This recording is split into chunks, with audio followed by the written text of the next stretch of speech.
Okay. I'm going to say at the beginning that this is a problem that you kind of need to eventually, when you get to a certain point, um, use the calculator to find the actual number. So what I'm going to suggest that you do is you just take this as far as you can without using a calculator, and I'll show you where you would need to use a calculator to do this. You might be able to figure it out yourself, but let me show you how to do this. Okay, so a company that manufactures memory chips for digital cameras uses this particular formula, C equals 120 times the cube root of n squared plus 1,300 to determine the cost in dollars of producing n chips. So if you wanted to produce 250 chips, this says how much will it cost to produce 250 chips. You're going to write the formula out. C, the total cost is equal to 120. And whenever there's a number sitting right in front of a radical, like this, the radical is the root sign, that means you're going to multiply. These two are being multiplied together. So 120 times the cubed root of n squared. And then at the end of it, you're going to add this constant of 1,300. Okay, well, if you fill this number in, it's still equal to C, so we've got 120 times the cubed root of, and we know what n is now, it's 250.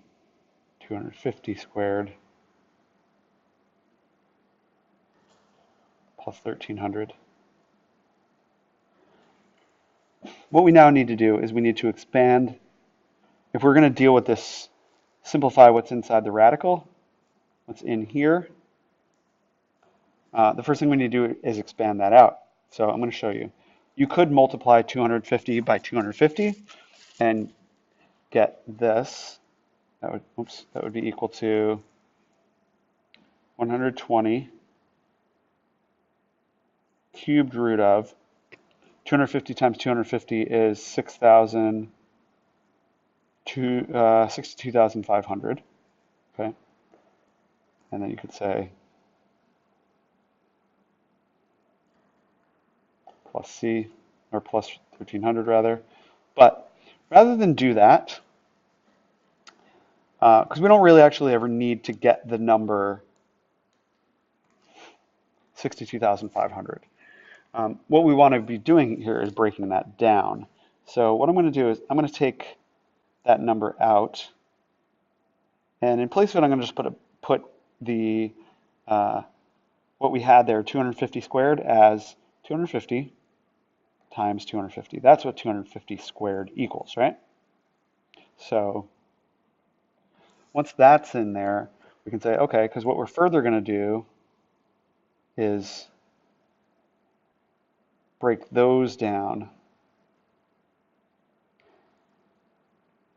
And how do they break down? Well, let's break it down. Let's take each 250 and do this down below, and then I'll erase it. 250, if you broke it down, is 25 times 10, right? You can see that because there's a 0 at the end, so you can just do 10 times whatever the number is with the 0 dropped off. And this is 5 times 5. This is 5 times 2. And of course, those are your primes. That's your string of primes. Okay? So you can see that 250 really breaks down into 2 times 5 times 5 times 5, right? Well, we didn't just have 250 in there. We had 250 times 250. So I'm going to say, okay, times that same amount again. This is equal to 250, 2 times 5 times 5 times 5. We're going to write that again to represent the other 250 that should be multiplied with it, since it said 250 squared. Okay? Now, how do we cube root something? How do we cube root it? We see if there's a number inside 3 times, since it's cubed root, or to the third root. This little index here is 3. That means we need to see a number 3 times inside to bring it out. Okay, so we've got And in fact, let me erase this because I'm not ready to. I want to write some other stuff. So let's see what we can bring out. Let's do it up on this stage that's in there. Okay. What can we bring out? Well, 3 5s means we can bring a 5 out. And here, these 3 5s, can bring those out as another 5. So then the next line I should be writing is 120 times the 5 that we brought out times the second 5 that we brought out, and then the cubed root of whatever's left inside, and what's left inside is 2 times 2. And of course, we need to have that constant of plus 1300 at the end. Okay. Well, if we multiply these together, we get, let's see, 600, we get 3,000. You should do the math on the side.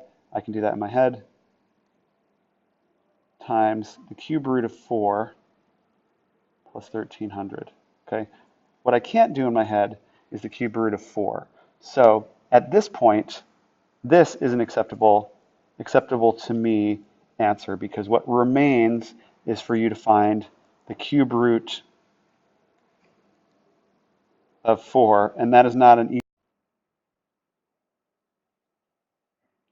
certainly without a calculator anyway. So what I'm going to do is I'm going to zoom in here for just a second over here on the side, and I'm going to write down what a couple of values are if we were to test them on the calculator and take a number and multiply it by itself 3 times and see what we get. And we can kind of narrow it down a little bit. Okay, so first I'm going to help you estimate where it is.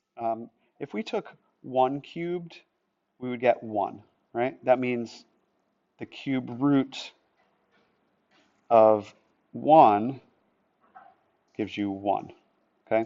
If you did, I'm down here on the bottom, if you did 2 cubed, you get 8, which means the cube root of 8 is 2, okay?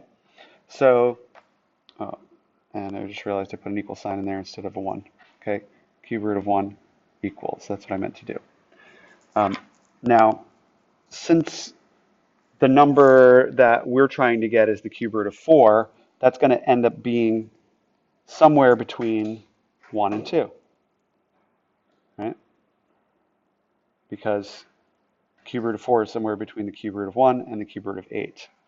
So what I'm going to do is I'm going to say, let's take some guesses and then just test out what we get, okay? I'm going to write down, first, what's right in the middle? What's right in the middle? 1.5. So what if we did 1.5 cubed?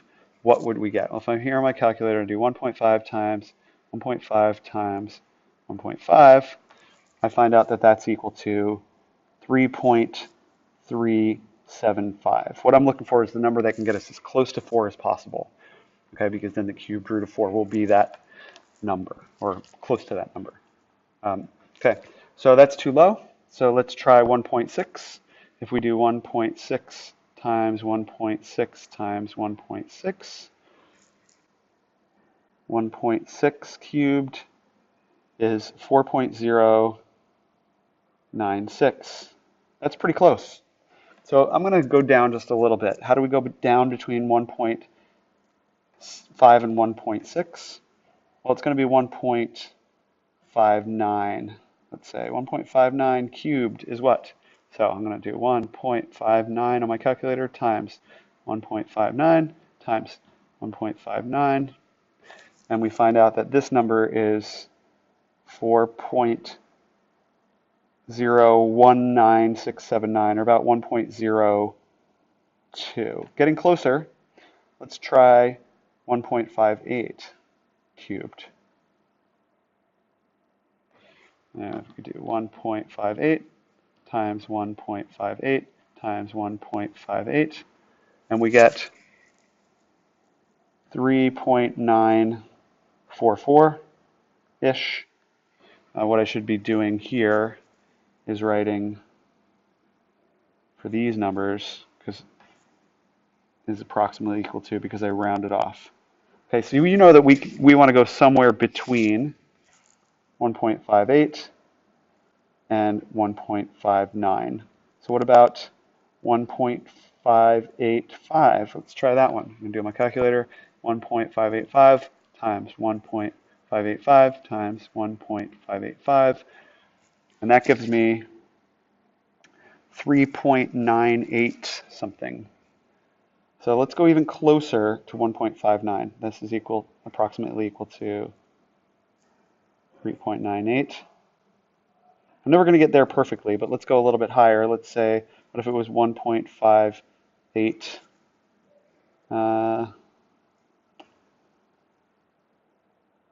Eight.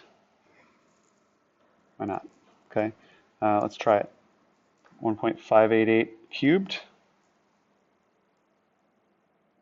is approximately equal to 0.588 times 1.588 times 1.588 is 4.00452947 something. Okay, it's pretty close. So let's use that. Let's say this 1.588 is a pretty close approximation of the cube root of 4. 1.588. Why do I care? Because, and I know that seemed like a little bit of a diversion there, and it was, but what I'm going to do then is I'm going to say what's in blue is essentially, that'll be 3,000 times 1.588 plus 1,300. Again, that's an estimation, but it's going to be pretty close. And when we do that, now we get 3,000 times 1.588 equals, and that equals $4,764.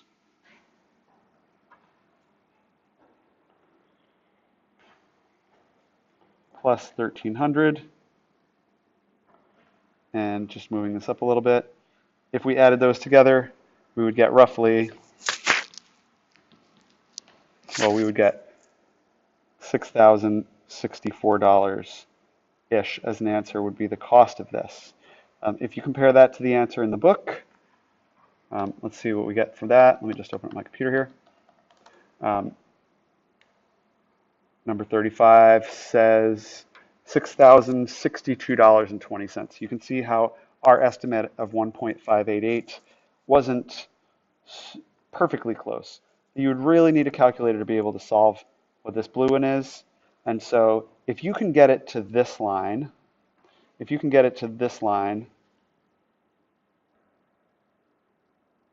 and can't simplify it any further, that's fine. I'm just going to tell you right now, I won't put these problems on the test because they're a little too complex for you to be able to finally nail it down to a single dollar amount like this is, since that is far too challenging for your level if you're doing it without a calculator. So anyway, that's how you would do that problem. But yeah, pretty complex. Don't expect to do that.